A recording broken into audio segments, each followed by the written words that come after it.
If people ask me how I define myself, I say I'm Jewish. Orthodox Jewish. This means observing the holidays, the Sabbath, the dietary laws and rules far too numerous to mention here. People also assume that it means blind acceptance of what I've learned and that I adhere to the strict interpretation of the Torah. After all, that's what Orthodox means.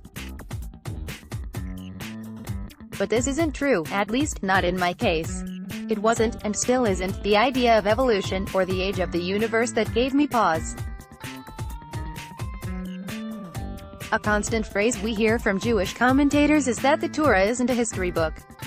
It's more of a doctrine, which is the meaning of Torah. For me, it means that and more. It describes how we see God, and how we relate to Him. It also describes how He sees us and relates to us. This became central to my own journey, a trek of the soul that has been dark and solitary, yet enlightening and life-giving as well. I once blurted out to a dear friend of mine, someone far more learned than me, that I wanted to understand my religion on my terms. A touch arrogant, but that described what I set out to do. I would look through the classic commentaries, and see which ones appealed to and spoke to me, and possibly build on them. Many people would just shed the whole religious mantle, like an outgrown skin, but I wouldn't. For one thing, I lived, and still live, a religious life, mostly. Besides that, it would be intellectually lazy. Delving into the text and finding support for another viewpoint would be far more adventurous and fulfilling. A few questions I had to ask, a few things bothered me. What does He expect from us, when we so often anger, frustrate and generally disappoint Him? Why did He create us? And most importantly, what is free will, and how free is it? How was it created, and does God know what it implied when He created it? What was the point of it all? Let's start with free will. A central belief, in fact, central debate of Judaism is free will. If God can see and know everything, then how can our will be free? And if He doesn't know our choices, then how can He be all-knowing? I found a possible answer to this question while doing some research on Gershonides, known in Hebrew as Levi ben Gershon, and the Ralbag, Rav Levi ben Gershon, in acronym. He presented a radical view saying that God could and did limit His own ability to foresee and control human acts. So I had support.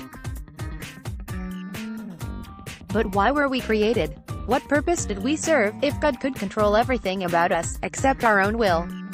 The answer to this question came in two parts, one in the position of Gershonides, that He limits His own control over us for some reason. But what is that reason? For that question, I found a fascinating answer from a very unlikely source. That was a certain Jack Miles, a Jesuit priest, whose 1995 book, God, a Biography, won the Pulitzer Prize for just that. Biography. He posits that the entire Torah can be seen as a description of God's own experience as He discovers what He has created and how He and the human race will relate to each other. And how He discovers Himself. Not willing to let things be, I looked again to Genesis, and came up with a theory. That theory proposed that the incident of Eve with the snake and the apple, by the way, Jewish tradition holds that it wasn't an apple, but more likely a date, or some fruit native to the area, occurred to give humankind a choice and thereby create the germ of free will. The rebellion was encouraged, and desired, in a certain way, so we would become independent beings, always struggling, sometimes advancing and sometimes falling back. I still had to figure out why. I put this collection of ideas into a story, a background to the creation of humanity and what preceded the words, "Let us make man, in our image, in our likeness." The following is an excerpt from First of the Fallen, the third book in my Dark Muse series. It stamps this book, and the series, as an undefinable mix of ideas, some pertaining to the divine, some very human. The dialogue: the heavens stretched beyond what any eye could see, populated by planets being born, stars bursting to incandescent life, bands of debris, bands of fire, comets careening through empty space and black bodies which would never be detected by human sight. The host sang, at times softly, at times in throated majesty, as their master assumed his place upon the throne, which was not anything like a physical throne, but a place, an otherwise empty space that was the engine of all creation, and of all destruction. People would later describe him as sitting at that place, but the better way to describe it is settled on it, or manifested there. He had no need for sitting, for being in any particular place or time. He was perceived now as a towering, unbounded flame, showing all the colors of the spectrum and encompassing all of space and time. His presence would be felt there more than other places, and even the angels, seraphs, cherubs and other heavenly beings could not entirely comprehend his essence. It was simply known and felt. The essence shifted and the hosts fell silent. Something was about to be presented for discussion. Not for approval, for he had no need, but their input, and their questions were always welcome. His words were now spoken, softly, yet they were heard throughout the cosmos. Why do you sing? It fell to the Archangel Gabriel to answer, it is required of us. It is our duty, yes. But if you refuse, the Archangel was dumbfounded, but we cannot refuse. The planets form, the suns burn brightly, we sing.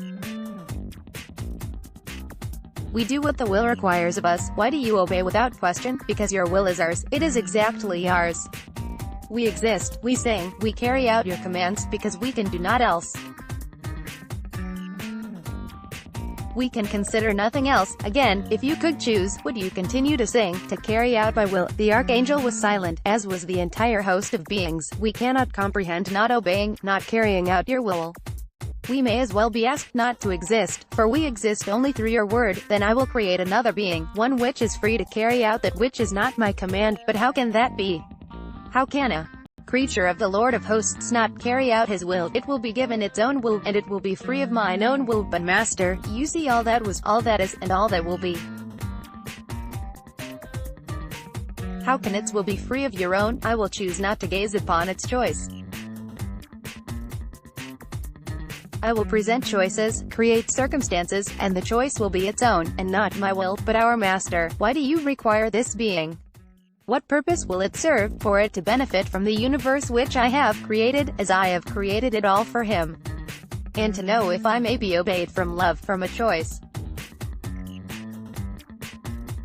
From a will that is not of mine. But how will this choice be created? If you will not create it, the being which I will create will, in turn, create his own will.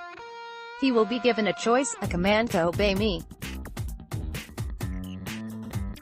And that saying will impart a will to him, as he will be free to obey or to transgress. And from there, he will grow his power to choose whatsoever he may, and if he transgresses, what will become of him? There will be forbearance, and forgiveness. And there will be repentance. He will be permitted to see the error of his ways, and to return from them, and if he does not, then his own sin will overtake him, and not I. The essence